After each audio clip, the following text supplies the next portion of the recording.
J'invoque nos mères, nos grands-mères, nos lignées féminines, nos ancêtres femmes. J'invoque les mentors, guides, sages, prêtresses soignantes, femmes savantes et guerrières de l'histoire. J'invoque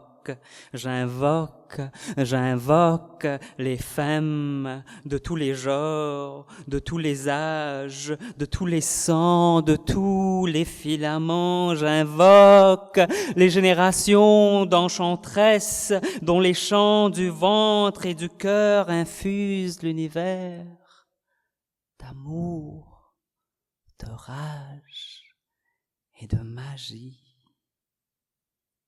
J'invoque les filiations de femmes qui ont excavé la terre, à mains nues enraciné leurs imaginaires de la semence de leur faim.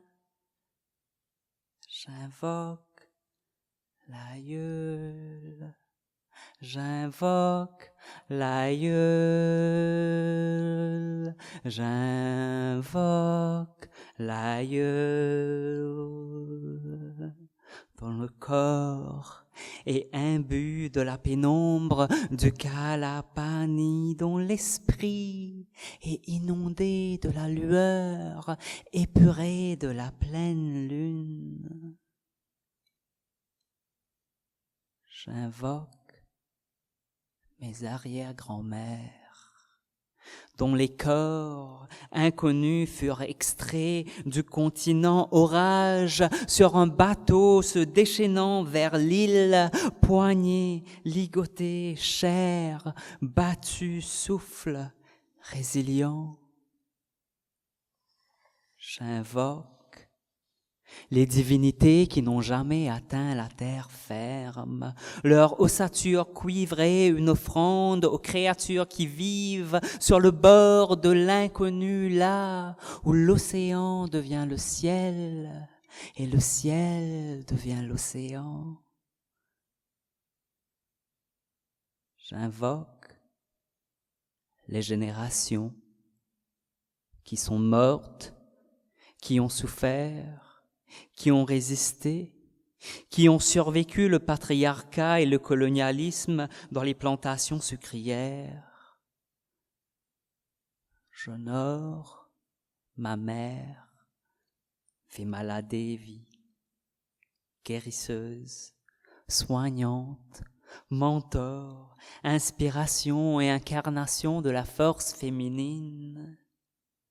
J'honore sa mère, Dhanapakyo, dont la fortitude n'a connu aucune frontière, dont le récit reste un non-dit, oublié, muselé, étouffé, enchaîné au silence de l'histoire.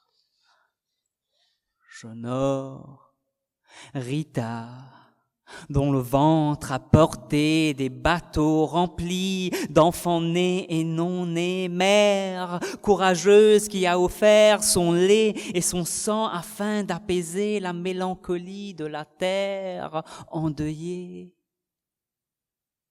J'honore Katai, femme d'eau de rose, de safran, de noix, de feuilles de bétel, dont les pieds rugueux ont traversé terre, sable, basalte et braise brûlante.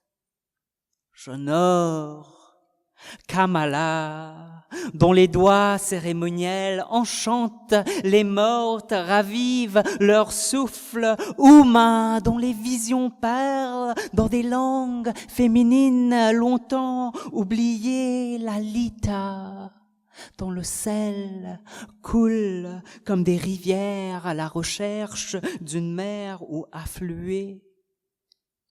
Asha, dont les poumons ancestraux portent la fièvre des malédictions, craquements brûlants du bois de santal. Devika, dont la tristesse est sépulcrale, un passage sinueux dans le ciel de la nuit. Et j'invoque, j'invoque,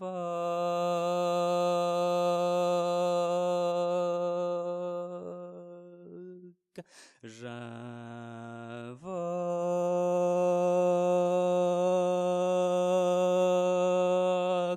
force et sagesse de la déesse Kalima, rédemptrice de l'univers, déesse du temps, du changement et de la destruction, déesse aux yeux charbon et une langue de sang qui décapite le patriarcat et le porte telle une guirlande autour de son cou, déesse aux cheveux emmêlés et des crocs d'ivoire qui démembrent la misogynie et la porte comme une jupe autour de sa taille.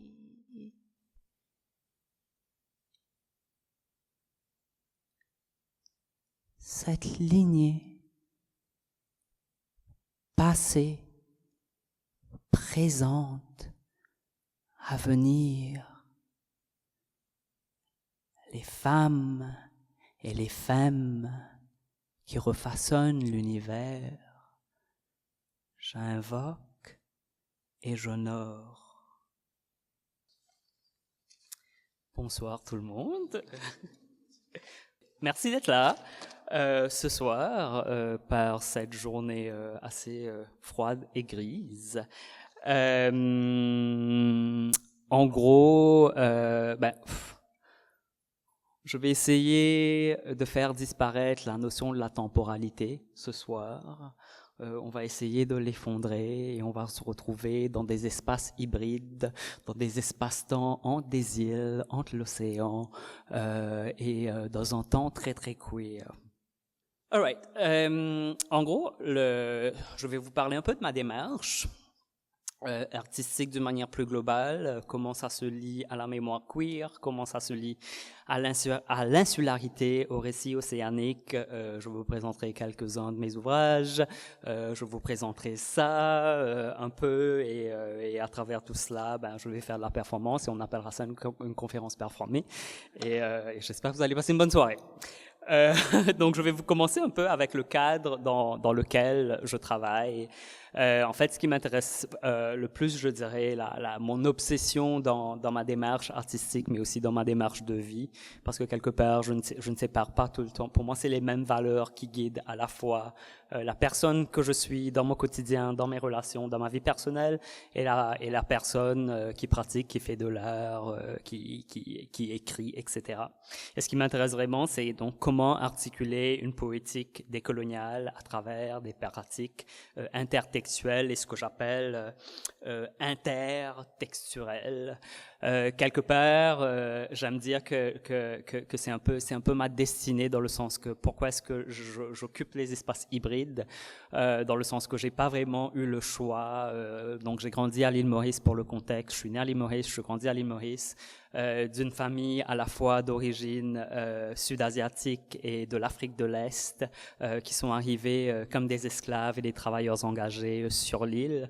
Donc ce qui fait que même dans un contexte mauricien dans les années 80 et 90, quand je grandissais, le mariage de mes parents était un mariage interethnique, interracial, qui était quand même déjà tabou dans ce contexte de l'île Maurice dans les années 80-90. Donc ce qui fait que j'ai grandi entre ces deux cultures, j'ai grandi entre une famille, mon père est catholique, ma mère est hindoue. J'ai grandi entre l'anglais, le français, le créole, un peu de tamil, un peu de hindi, plusieurs langues et en plus de tout ça, je m'identifie comme homme-femme, qui est une manière d'exister dans le genre qui se traduit pas exactement dans la langue anglaise, dans la langue française. Donc voilà pourquoi je dis homme-femme. Mais c'est de pouvoir habiter à la fois l'énergie masculine et l'énergie féminine. Et ce qui nous permet, nous, dans notre culture, en fait, de pouvoir voyager entre le monde des vivants et le monde des esprits, dans ce sens-là. Et rapidement. Donc, ce qui fait que j'aime bien faire la blague en disant, j'avais pas vraiment le choix. C'était dans ma destinée, là. Il fallait que j'occupe des espaces hybrides. Donc, forcément, ma pratique artistique a fini par occuper des espaces hybrides. Ce qui m'intéresse vraiment, c'est de trouver des moyens de réimaginer et de reformuler les langages du soi, afin d'offrir une contre-mémoire pour l'avenir. Et ce que je veux dire par là, c'est que historiquement, dans les contextes coloniaux, des personnes comme moi en particulier, c'est que justement notre relation à l'archive, elle est très complexe parce que nos histoires, quand on parle d'archives, quand on parle d'archives, il y a d'habitude un archiviste en fait qui contrôle qu'est-ce qui devient l'archive ou qu'est-ce qui devient pas l'archive. Donc qu'est-ce qui devient le savoir ou qu'est-ce qui devient pas le savoir. Et normalement cette personne c'est un homme blanc. Et ce qui fait qui travaille dans une structure de savoir, ce qui fait que d'autres savoirs qui existent, qui ne tombent pas sous cette structure, en fait, ne finissent pas dans ces archives. Et moi je suis une personne en fait moi j'ai même pas connu mes grands-parents. J'ai grandi donc ce qui fait que je pense que dans ma pratique, cette quête ancestrale, elle est très très très forte. Et c'est pas uniquement une quête ancestrale. Quand je parle de lignée, je parle pas uniquement de lignée de sang. Oui, je parle de mes grands-parents, de mes arrière-grands-parents, de la lignée de la famille que j'ai jamais connue. Mais je pense aussi qu'en tant que personne queer et trans, nous avons aussi des lignées sociales dans le sens où il y a des personnes à travers les générations qui ont résisté pour nous, dans un monde en fait qui pendant de génération en génération a voulu qu'on disparaisse, et le fait que maintenant toutes ces générations plus tard, en 2022, on est encore vivant et vivante, c'est que ça vient d'une lignée de résistance, et je viens de cette lignée de résistance, et c'est important pour moi de commencer par cela, d'honorer cette lignée de résistance. Et c'est important pour moi d'honorer toutes les formes de résistance aussi, parce que souvent on a une vision de la résistance, tout comme on a une vision de l'archive, une vision du savoir, sauf que j'aime toujours prendre l'exemple des femmes de ma famille avec qui j'ai grandi, ma mère et ses sœurs en particulier, qui ont travaillé dans les plantations de canne. C'est des femmes qui n'ont pas fini l'école, personne dans ma famille n'a fini l'école, j'étais la première personne à finir l'école à partir de l'université de toute ma famille. Et mais donc forcément ma mère, elle sait pas c'est qui Judith Butler là, elle sait pas c'est qui Simone de Beauvoir, je pense qu'elle s'en fout un peu de toutes les manières, mais ça veut pas dire que ces femmes n'avaient pas un féminisme qui était ancré dans leur quotidien. Ça veut pas dire que ces femmes en fait ne naviguaient pas au quotidien à la fois le colonialisme et le patriarcat. Donc c'est très important pour moi d'honorer les multiples formes de résistance et les multiples formes de savoir aussi dans ma pratique. Et la raison pour laquelle je fais cela, même par rapport à ma pratique artistique, c'est que pour moi, c'est ça que ça nous permet en fait d'intervenir dans l'espace public.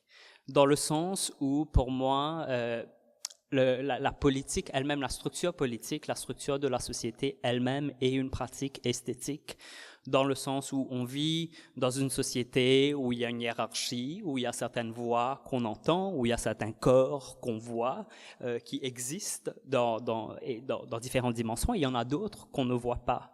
Et pour moi, l'intervention dans la sphère publique, à travers la pratique artistique ou à travers des pratiques pédagogiques ou d'autres pratiques, pour moi, c'est des moments en fait qui nous permettent de remettre en question cette chose, ce corps qui est invisible, ce récit qui est invisible, qu'on n'entend pas. C'est ce qui me permet d'intervenir, et pour moi ça reste l'intervention dans la sphère publique est à la fois un acte qui est politique et qui est esthétique.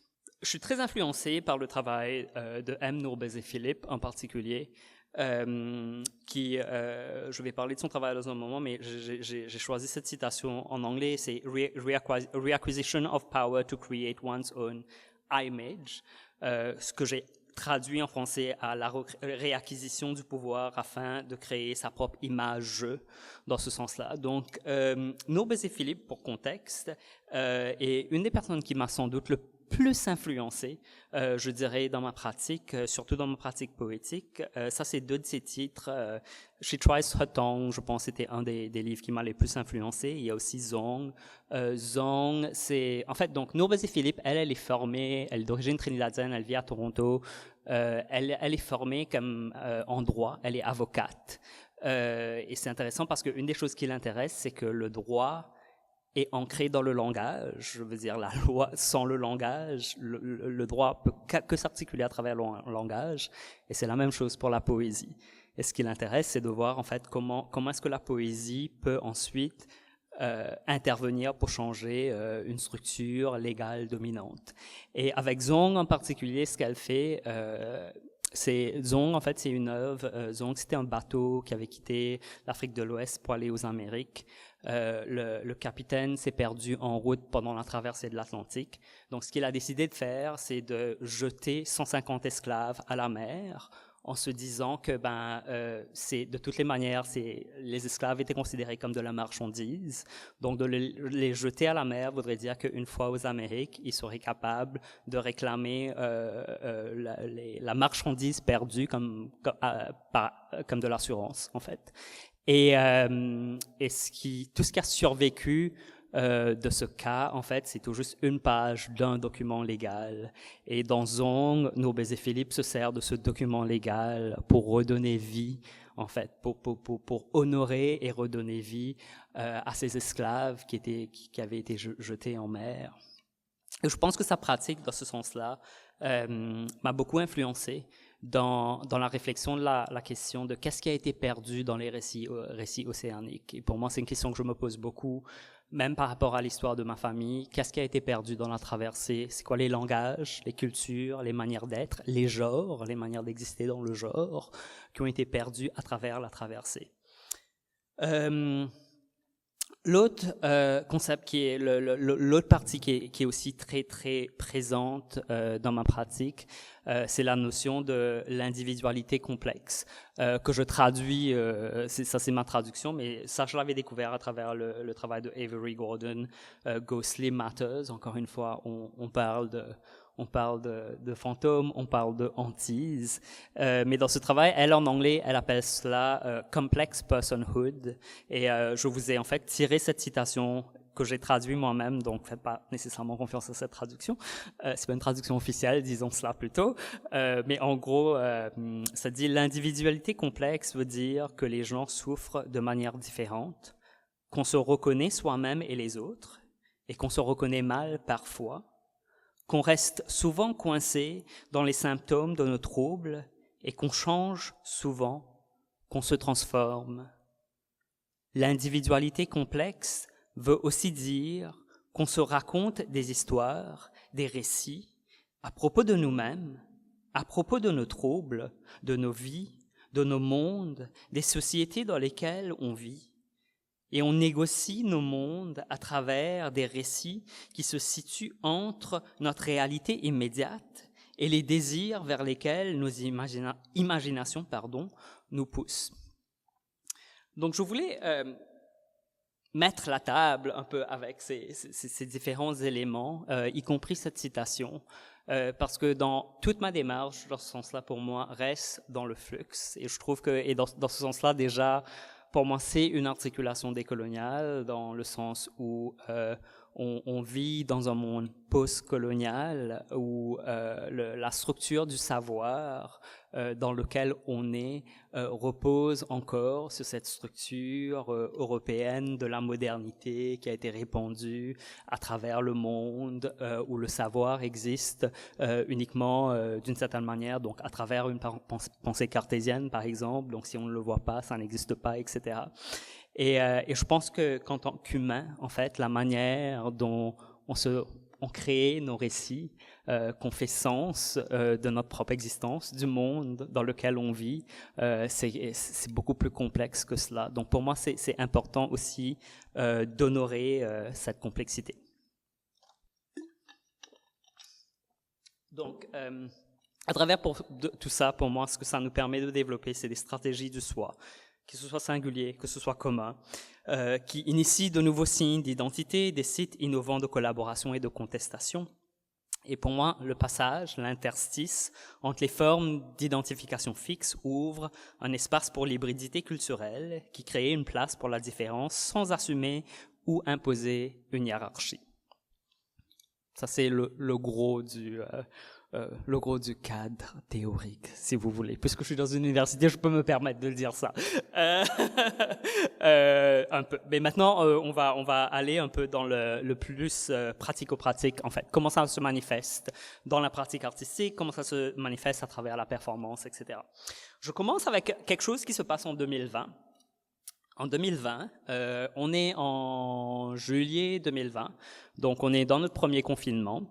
En juillet 2020, le MV Wakashio, qui est un vraquier japonais, mais qui navigue sous un drapeau de complaisance panaméen, mais qui est en route pour le Brésil, s'échoue sur les récifs coralliens du sud-est de l'île Maurice. Et en fait, ce qui s'est passé à travers ça, il y a plus de 1000 tonnes de pétrole qui se sont déversées dans le lagon, comme vous pouvez le voir à travers ces images, ce qui représente la plus grande crise écologique qu'il y ait jamais eu dans toute l'histoire de l'île. Dans le sud-est de l'île aussi est aussi une zone protégée sous la convention, merci. Merci. Sous la convention de Ramsar, parce que il y a tout un espace de forêt, de mangroves dans le sud-est. Il y a aussi une réserve marine, etc. Ce qui fait que quand ce naufrage a eu lieu, en fait, donc ça a représenté une énorme crise écologique pour l'île Maurice, mais aussi pour les gens, ce qu'on appelle les gens de la mer, qui sont les gens qui, pendant des générations ont gagné leur vie des lagons. En fait, ça représentait la fin de cette vie pour ces gens. Donc ça, c'est tout juste quelques images, mais ensuite je vais parler de pourquoi est-ce que ça c'est important. Oui, ensuite, très vite après, il y a eu énormément de dauphins et d'autres animaux qui se sont échoués sur les côtes de l'île. Donc, la raison pour laquelle je commence avec ça, un peu comme un point de départ par rapport à l'histoire que je vous raconte, c'est que ce qui m'avait frappé, moi, en 2020, par rapport à cette tragédie, vraiment, du MV Wakashio, c'est que d'un côté, il y avait ma relation personnelle à l'île, dans le sens où, pour moi, dans toute ma pratique, j'ai une relation entre ce que moi j'appelle, je vais développer là-dessus plus tard, le corps de l'île. Donc il y a le corps de l'île, il y a le corps du texte, donc là, et ensuite il y a le corps de la performeur, dans ce sens-là. Il y a une relation entre les trois. Et quand ça est arrivé, il y avait d'un côté le deuil vraiment très personnel, à travers lequel ce que c'était pour moi, on était en plein confinement, c'est pas comme si je pouvais prendre l'avion pour rentrer à l'île Maurice, donc il y avait cette espèce de deuil qui pour moi était très très fort parce que je l'ai vraiment ressenti dans mon corps, je l'ai vraiment vécu dans mon corps par rapport à cela. Mais l'autre partie qui m'a frappé, c'est qu'il y avait aucune forme de accountability au niveau international par rapport à cette crise écologique, parce que le vraquier en question était un vraquier japonais, mais qui voyageait avec un drapeau de convenience du Panama et qui était en route pour le Brésil. Et là, tout d'un coup, c'était genre, il n'y avait aucune responsabilité à l'international par rapport à ce qui se passe.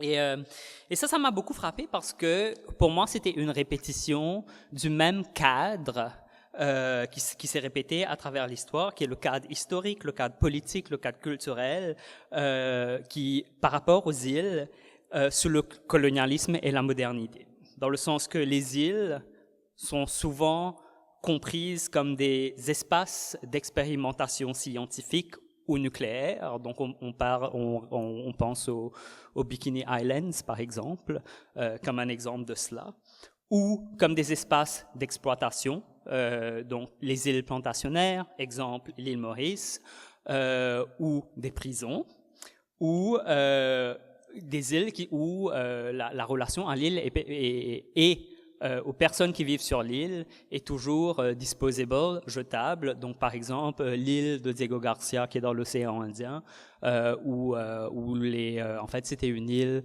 qui formait partie de l'île Maurice et les Britanniques, en fait, ont pris au moment de l'indépendance, les Britanniques ont donné l'indépendance à l'île Maurice à condition de garder Diego Garcia, mais ce qu'ils ont fait par la suite, c'est louer l'île pendant 100 ans au gouvernement américain. Parce que le gouvernement américain n'avait aucune base militaire dans l'océan Indien. Et vraiment, ce qui s'est passé, c'est les militaires sont arrivés sur l'île, ils ont pris tout le monde, ils ont mis tous les habitants dans un bateau et ils ont déporté tout le monde. Et même maintenant, après toutes ces générations, ces personnes se battent encore pour le droit de retourner dans leur île. Et je vais ajouter une petite anecdote à ça qui est assez ironique parce que maintenant, depuis 1 an à peu près, les Britanniques disent que ces gens ne peuvent pas retourner sur l'île parce que maintenant l'île est protégée comme un espace écologique. Et donc je trouve ça très intéressant la manière dont tout ça pour dire la manière dont l'île est le cœur de l'île est instrumentalisé de différentes manières, tel que ça a été à travers l'histoire et comment est-ce que ça continue à se perpétuer aujourd'hui. D'une manière assez intéressante, on voit cette même notion dans le milieu littéraire, dans la culture. Il y a quand même une longue et persistante histoire de représentation des îles comme des espaces d'exception. Des espaces d'exception où des espaces sauvages, entre guillemets, et vides, qui sont dans un état de nature vierge et qui sont là pour être exploités ou pour être expérimentés là-dessus. Et on peut y penser déjà au XVIe siècle, il y avait Thomas More qui avait écrit Utopia, qui était tout à fait ça. Ensuite, Shakespeare écrit The Tempest, qui était tout à fait cela, parce que c'était Prospero qui faisait White Magic, donc de la magie blanche sur Caliban, dans ce sens-là, pour tester la notion de la rationalité. Et ensuite, il y a forcément Daniel Defoe, Robinson Crusoe, qui est le livre qui est un peu l'exemple qui ensuite, dans le milieu littéraire anglophone, je m'y connais pas beaucoup en littérature française, je suis sûr qu'il y a des exemples en littérature française que je connais moins. Et c'est intéressant de voir comment est-ce que cette notion d'île comme un espace d'exception qui peut être exploité de cette manière continue maintenant à travers des shows comme Survivor, qui sont exactement la même notion d'aller sur l'île, d'affronter the wilderness, c'est tout ce côté sauvage, etc. Donc ce lien entre la civilisation et l'île qui est vide. Et d'un autre côté, il y avait aussi une notion genrée de l'exploitation coloniale par rapport aux îles, dans le sens où c'était que des hommes qui traversaient l'océan dans l'expansion coloniale.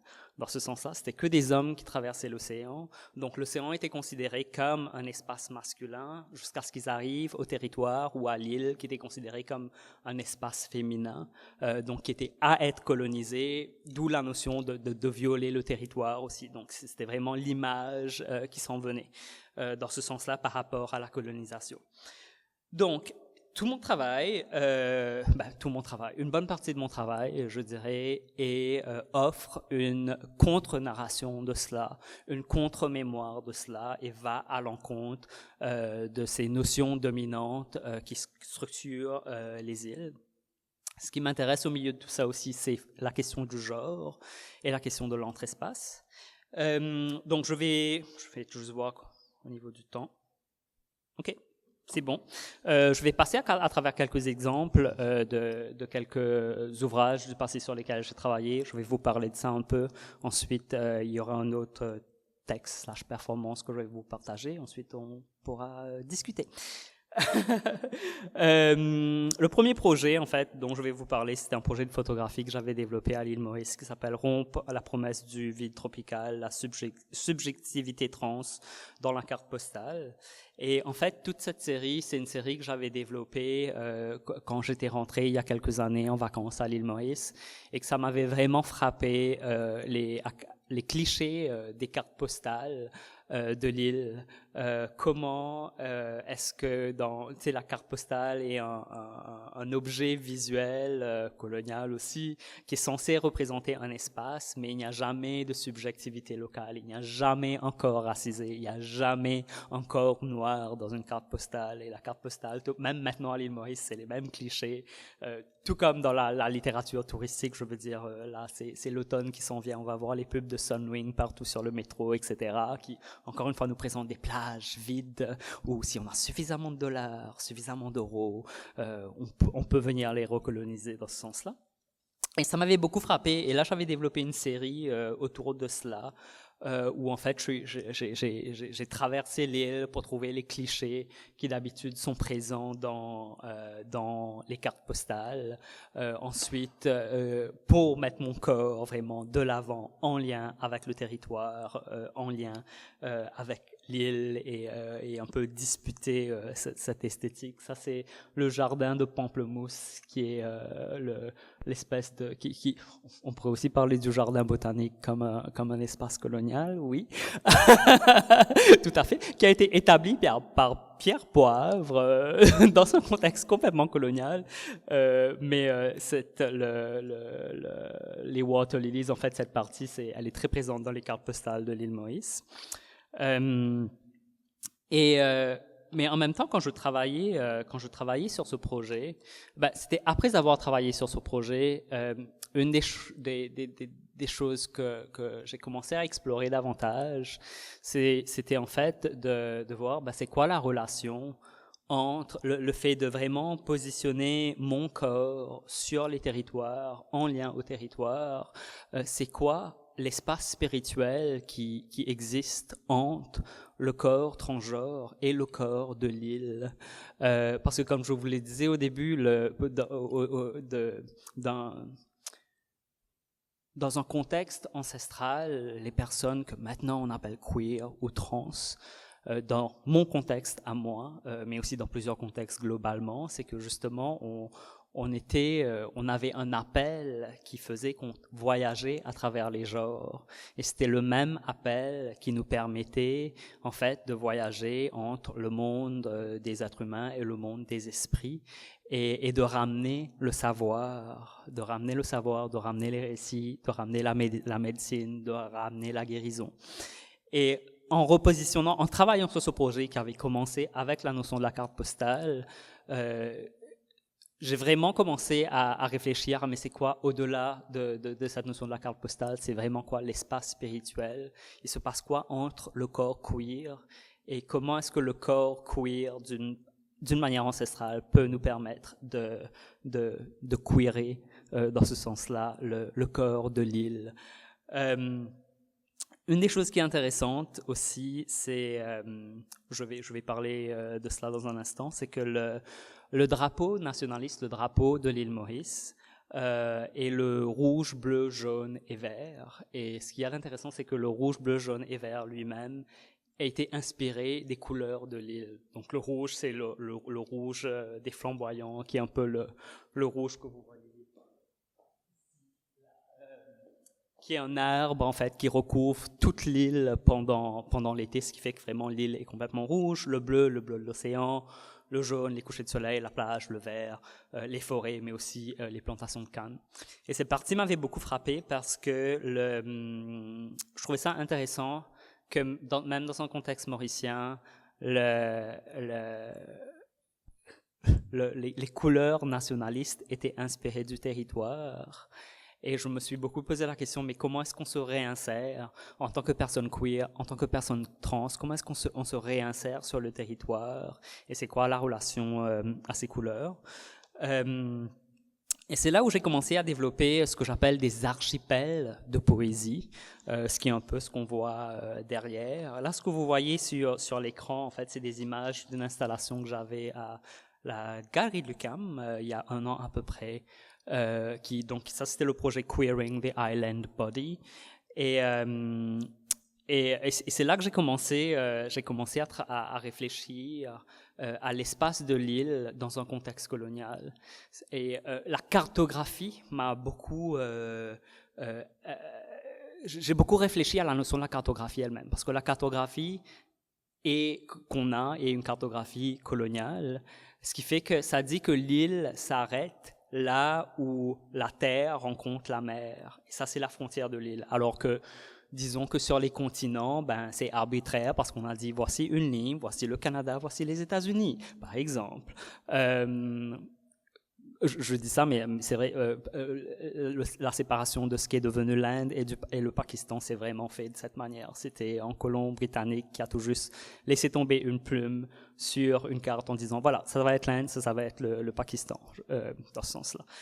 Mais donc, pour en revenir à ça par rapport aux îles, ce qui est intéressant, c'est qu'on a tendance à croire que les territoires des îles arrêtent là où ça rejoint l'océan, mais sauf que l'île continue sous la mer. Je veux dire, il y a des vallées, il y a des montagnes, les formations volcaniques ne s'arrêtent pas à la mer parce qu'on les voit à la mer.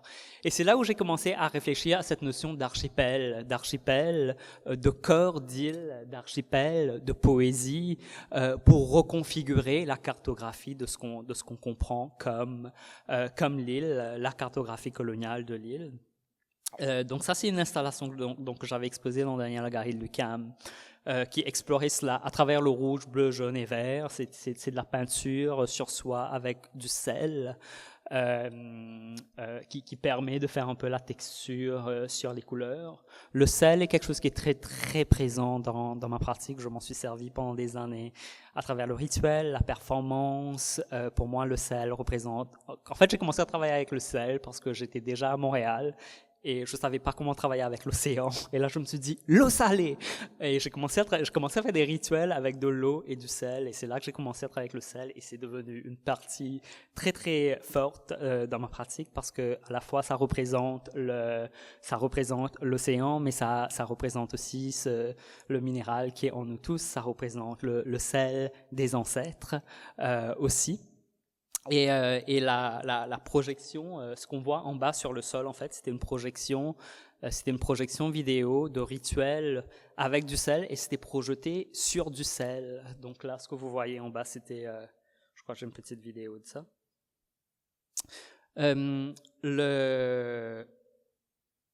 Rapidement par rapport à la vidéo, c'est pas... Pour contexte, j'ai pas fait d'école d'art, je suis autodidacte, mais je préfère dire que je suis community taught plutôt que self-taught, dans le sens que j'ai fait plein d'ateliers, tu sais, dans un sous-sol, quelque part, à 19h, en jeudi soir, avec des baby carrots et du hummus et du café vraiment pas bon. Mais j'ai quand même beaucoup appris dans des contextes communautaires, donc j'ai un peu du mal avec le terme autodidacte, dans le sens que, oui, il y a plein de choses que j'ai appris en regardant des tutoriels sur YouTube, la couture, par exemple. J'ai appris à me servir d'une machine à coudre grâce à YouTube, mais il y a aussi beaucoup de choses que j'ai appris. J'ai pas fait d'école d'art, donc toute ma pratique dans ce sens-là vient des années de vie, d'être en vie. Mais je vais passer là-dessus. Qu'est-ce que je voulais dire? Ah oui, je voulais juste rapidement dire la raison. La vidéo est un médium qui est très très très nouveau pour moi. En fait, la vidéo m'est tombée un peu dessus pendant la pandémie parce que tous les conseils des arts étaient du genre faites de l'art numérique, faites de l'art numérique. Et moi, je suis genre je sais pas faire de l'art numérique. Mais mon spectacle Hommes-Femmes venait d'être annulé. Il était prévu pour avril 2020. Et là, je commençais à me poser la question, mais c'est quoi le médium? Donc, c'était un spectacle interdisciplinaire, poésie, danse, voix, composition sonore, le tout ensemble. Et là, j'ai réalisé, mais la vidéo me permet, en fait, d'avoir la présence du corps, la présence de la poésie, la présence de la voix, la présence du spoken word, la présence du mouvement. Et c'est comme ça que j'ai commencé à explorer la vidéo.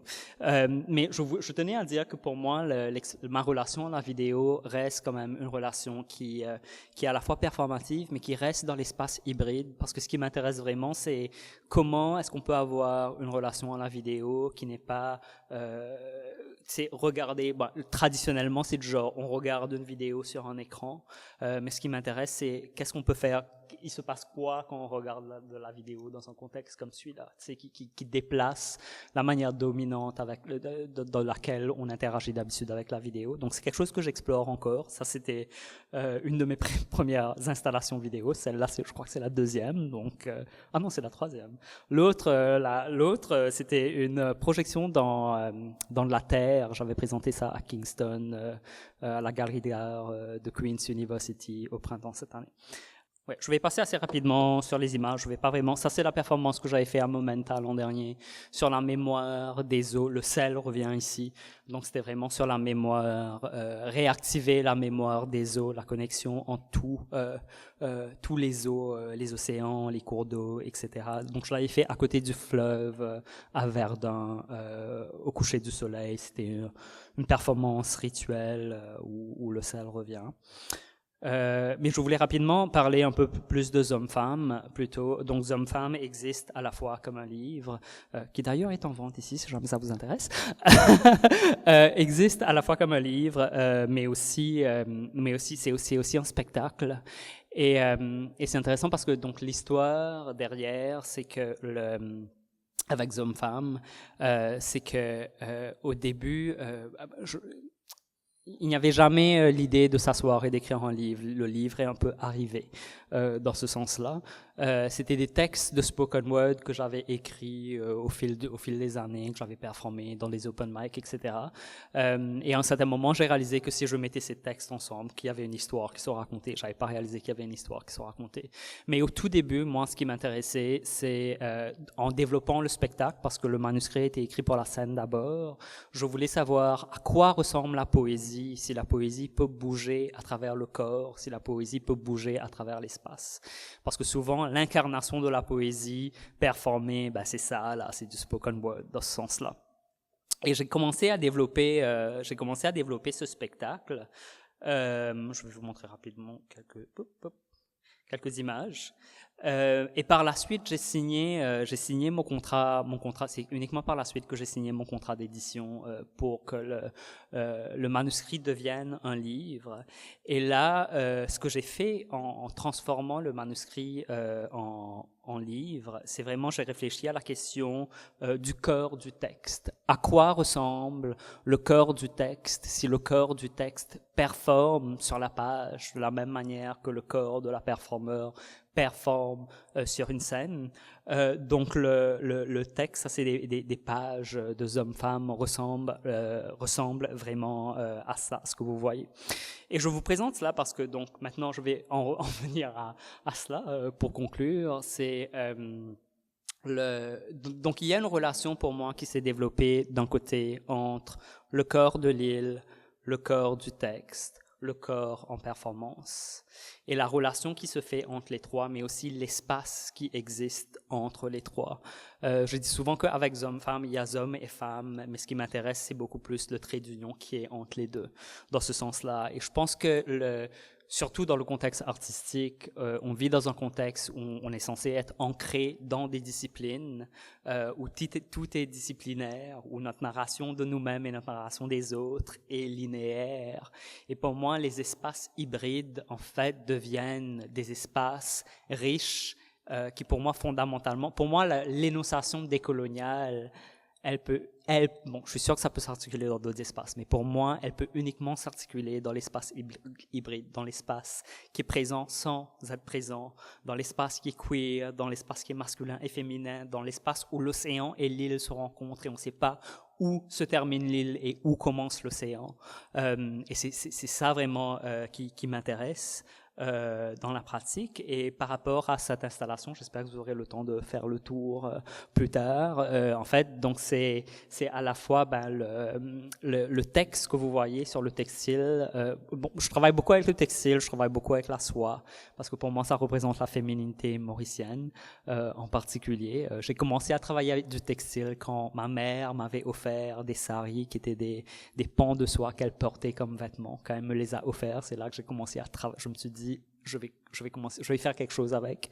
Donc c'est là que j'ai commencé à travailler avec du textile. Mais aussi pour moi, il y a quelque chose dans la fluidité, en particulier de la soie. Il y a quelque chose qui est très fluide, qui me rappelle, qui n'est pas nécessairement délimité. Et ici, ce que vous avez en arrière, en fait, c'est de la poésie en anglais, en français et en créole. C'est des archipels de poésie parce que je trouve que écrire le corps de l'île dans le corps du texte nous permet de reconfigurer la structure coloniale et la cartographie coloniale de l'île et nous permet de l'articuler comme une archipel, donc comme une multiplicité. Dans ce sens-là, il y a une projection vidéo aussi, et à l'intérieur, il y a des beanbags qui sont très confortables, et il y a une composition. Je passais beaucoup de temps dans ces beanbags au final. Je suis genre, Mais il y a une composition sonore qui vient avec la vidéo. Et la composition sonore, donc c'est une poésie multilingue qui entre l'anglais, le français, le créole. C'est ce qu'on voit aussi dans l'installation qui crée. C'est pas nécessairement une narration définie, mais c'est une espèce de mouvement perpétuel qui encore une fois joue entre les lignes, entre la masculinité et la féminité, et joue entre les lignes entre l'île et l'océan. Donc ça c'est pour Islands of Being, Longing and Belonging. On va voir si j'ai autre chose. Ah, j'ai que la fin. Et maintenant, pour conclure, je vais vous présenter un texte inédit et c'est qui selon moi représente un peu ma démarche, tout ce dont on vient de parler. Ce texte sera publié au printemps prochain, je crois, aux éditions Hamac. Hamac a une collection 11 brefs essais, et là, Hamac fait une collection qui s'appelle 11 brefs essais queer. Et forcément, je leur ai donné un essai hybride. C'est pas vraiment un essai, mais c'est censé être queer. Mais je vais vous présenter cela. Je vais me prendre une gorgée d'eau d'abord. Au début, il y avait nous. Nous vivions en dehors et au-delà de la binarité.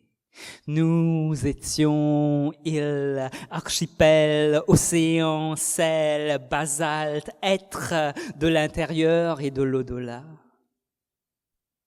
Au début, il y avait nous. Nous étions genre sans frontières, corps sans confins, nous incarnions lumière et fumée, vague et marée, offrande et sacrifice.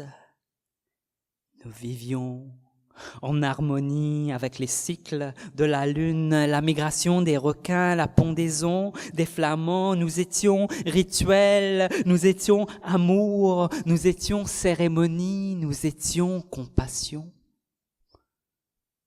Au début, il y avait nous. Nous voyagions entre le monde des vivantes et celui des esprits. Nous étions constellations et fragments interstices dans l'ordre du temps. Nous tressions des prophéties dans le vent, présagions le retour de la mère enceinte, faisions éclore l'avenir dans le gouffre de nos paumes. Nous étions le cœur des feuilles soufflant dans la forêt, nous chantions la mélopée des mortes et des non-nés, nous prions, nous aimions, nous nous vouions au sacré. Au début, il y avait nous. Nous séchions des brins d'herbe que nous broyions et brûlions avec la peau muée des serpents. Nous offrions le feu à nos mères malades, la fumée à nos aînés disparus, la cendre à nos sœurs attristées.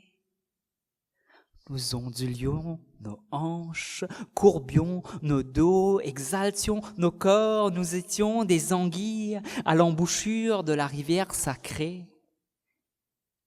Au début, il y avait nous. Et nous portions en nous l'offrande collective, la sagesse, le rituel, la magie, la médecine, les récits, l'imagination et l'histoire aussi. Au début, il y avait nous, puis vint l'homme blanc. Il avait conquis l'eau salée, allégua-t-il, et dans ses cales, il portait le savoir. Il piétina les territoires, écrasant nos racines sous ses pieds.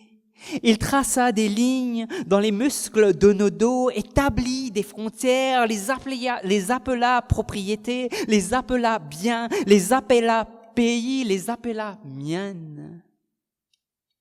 Nos vertèbres plièrent sous les armes et l'arrogance de l'homme blanc. Il affirma sa raison, il déploya sa conviction, il ne jura que par son immuable rationalité, mais sous la mission d'établir sa supériorité et celle de son savoir. Nous pouvions aussi percevoir sa peur, parce que l'homme blanc avait peur. Il avait peur de notre pouvoir, il avait peur de notre magie, il avait peur de nos doigts entrelacés dans le monde des esprits. Il nous avait vus honorer les eaux, les territoires, la brume, le feu. Il nous avait aperçus inspirer des souffles dans le contrebas de nos ventres jusqu'à la terre mouillée sous les pieds. Il avait entendu nos chants d'offrande, nous avait observé donner naissance, il avait senti la fumée qui montait vers le ciel, la cendre qui lui tombait sur les paupières. Et il avait peur. Afin d'oublier sa peur, il commença à se remplir de nos terres, de nos minéraux, de nos eaux, de notre nourriture. Et quand il n'arriva toujours pas à ensevelir sa peur, il s'en prit à nos corps, il nous enterra d'abord, mais nos doigts se filèrent à travers la terre endeuillée comme des racines de lit de mer jusqu'à la lumière. Alors, il incendia nos foyers, nos temples, nos pots, mais nos champs grésillèrent à travers les flammes des bûchers. La peur continua donc à ronfler dans ses tripes. Alors, il nous rasa les cheveux, brûla le fer dans notre chair, il nous lança dans le ventre de l'océan, nous déporta vers des plantations lointaines. Il essaya de discipliner chacun de nos corps, d'instituer son savoir sous nos peaux, d'amasser nos os comme des monuments à sa peur. Mais nos corps brisés continuèrent de chanter et de danser dans la lueur éclatante du coucher du soleil. L'homme blanc avait toujours peur. Alors, il entailla nos langues. Il savait que notre langage était le pont qui nous connectait au passé et à l'avenir. Il nous força ainsi à renoncer au nom de nos divinités, aux berceuses de nos grands-mères, à la sagesse des prophéties ancestrales. Il nous força à errer, la bouche ouverte et ensanglantée dans des territoires qui n'étaient pas les nôtres. Il voulait qu'on disparaisse. Sauf que certaines d'entre nous se sauvèrent dans la nuit pour se cacher sous les montagnes. Il voulait qu'on disparaisse. Sauf que certaines d'entre nous sculptèrent de nouveaux temples dans le roc du tranchant de nos dents. Il voulait qu'on disparaisse. Sauf que certaines d'entre nous continuèrent à frapper des pieds dans le sol, semant le battement de nos cœurs sous la terre. Il voulait qu'on disparaisse. Sauf que certaines d'entre nous laissèrent pousser nos cheveux qui tournoyèrent dans le vent, appelant nos ancêtres à ne pas nous oublier. Ils voulaient qu'on disparaisse. Sauf que certaines d'entre nous ratissèrent la terre à la recherche de racines pour panser les plaies de nos cœurs. L'homme blanc, dans sa peur, voulait qu'on disparaisse. Mais à chaque génération, nous avons refusé Nous avons continué à donner naissance à nous-mêmes. Avant d'être queer, nous étions hommes-femmes. Avant d'être queer, nous étions hijra. Avant d'être queer, nous étions mangaiko. Avant d'être queer, nous étions bakla. Avant d'être queer, nous étions meshuga. Avant d'être queer, nous étions fafafine. Avant d'être queer, nous étions mahu. Avant d'être queer, nous étions muhe. Avant d'être queer, nous étions ashtimé. Avant d'être queer, nous étions wakashu. Avant d'être queer, nous étions biza'a. Avant d'être queer, nous étions fakaleti. Avant d'être queer, nous étions bayo. Avant d'être queer, nous étions agi. Avant d'être queer, nous étions tidawena. Avant d'être queer, nous étions khanes. Avant d'être queer, nous étions chibados. Avant d'être queer, nous étions kwariwami. Avant d'être queer, nous étions basu. Avant d'être queer, nous étions koti. Avant d'être queer, nous étions palaoana. Avant d'être queer, nous étions sekrata. Avant d'être queer, nous étions kawajasira. Avant d'être queer, nous étions wakawahine. Avant d'être queer, nous étions kalabai. Avant d'être queer, nous étions akalut. Avant d'être queer, nous étions aravani. Avant d'être queer, nous étions vakasalawe walewa. Avant d'être queer, nous étions khawal. Avant d'être queer, nous étions kalalai.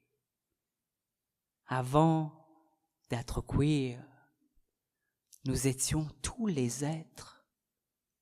Tous les êtres. Tous les êtres qui ont refusé de disparaître.